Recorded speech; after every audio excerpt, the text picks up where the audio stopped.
陳沛良議員係，多謝主席。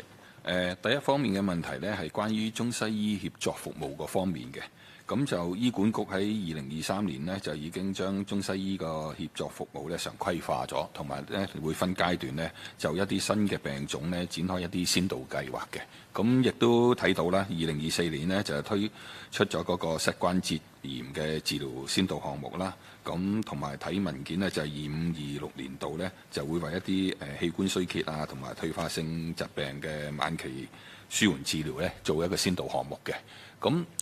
但係咧就話而家如果睇翻資料咧，都係每一年好似得一個嘅先導項目加落去咁樣。咁隨住而家中醫院嗰個開始運作啦，咁喺呢啲先導項目嘅方面呢，係咪可以都增加多一啲呢？咁樣嚇呢一方面有冇一個咁嘅空間呢？咁都想了解一下。第二個呢，就係關於嗰個醫健通嗰方面，咁就政府都好大力推動啦，就係中醫藥嘅醫療資訊電子化啦。咁但係如果我哋睇翻到2026年1月呢，登記醫健通嘅中醫師呢有1330個，咁都只係佔到中醫總人數嘅12%嘅。咁都知道政府呢係而家都係以一個鼓勵為主啦，係推動中醫師去參與呢個醫健通嘅計劃。咁但係呢，就似乎個進度都係比較慢。咁我都想了解一下就話會唔會除咗鼓勵之外呢？如果短期內嗰個參與率仍然都係咁偏低嘅時候，有冇一啲咩嘅其他嘅措施呢？可以令到更加多嘅中醫師加入去呢個醫健通嘅電子嘅資訊醫療嘅計劃裏邊，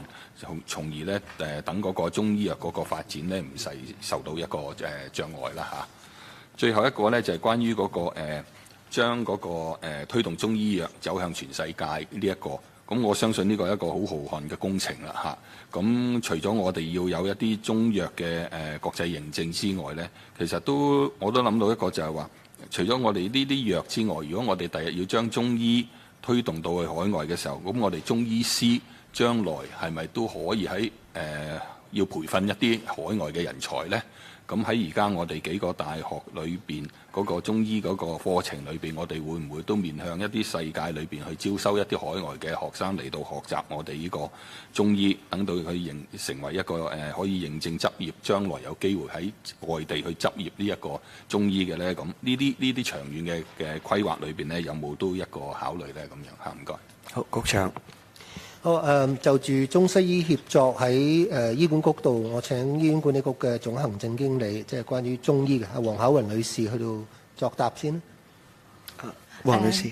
好多謝陳議員。咁啊，關於醫管局嘅中西醫協作服務啦，咁喺過往嚟講呢，其實我哋係好有策略性呢，係點樣去計劃同埋去做一啲我哋叫做優勢病種，即係話將中醫有優勢嘅加入喺個服務裏邊，以至到我哋嘅香港市民呢可以得到更好嘅一啲嘅醫治。咁所以呢，喺之前我哋嘅3個先導計劃，包括咗喺中風啦、關節痛啦，同埋呢一個癌症舒緩嗰度呢，我哋常規化。咁並且呢，我哋亦都開展咗一啲先導計劃。咁喺現時嚟講，其實短喺過往2至3年呢，大家可能都留意到我哋嘅報告裏邊，由過往我哋其實只有8個公立醫院有呢個服務，去到而家其實我哋係喺26間嘅公立醫院，並且有有70個嘅服務點呢，係涵蓋咗我哋嘅工作。咁喺我哋嘅先導計劃裏邊呢，其實我哋而家嘅策略呢，都係希望朝住現時我哋最重要去睇嘅就係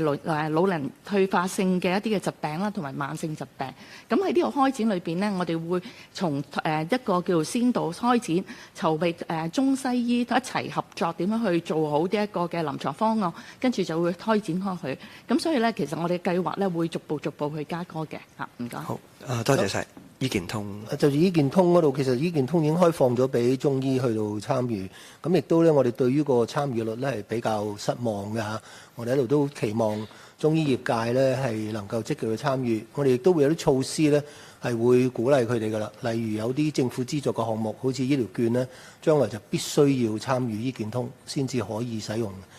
我請我哋嘅副秘書長李力剛先生作一啲補充。好，副秘書長。多謝主席，多謝陳議員。咁好似頭先局長講啦，中醫使用醫健通嗰個比率呢，的而且確係未如理想嘅。咁未來其實我哋有幾方面會做啦。第一呢，就舊年12月呢，其實我哋已經擴大咗中西醫嗰個可互通資料嘅範圍，令到中醫師呢都可以睇到西醫傳入嘅記錄，例如放射性報告啊、化驗報告等等。呢個措施我哋睇到呢，舊年推出咗之後呢，的而且確呢，亦都增加咗至少有150名中醫師呢，因為呢個措施呢而加入咗呢個醫健通嘅。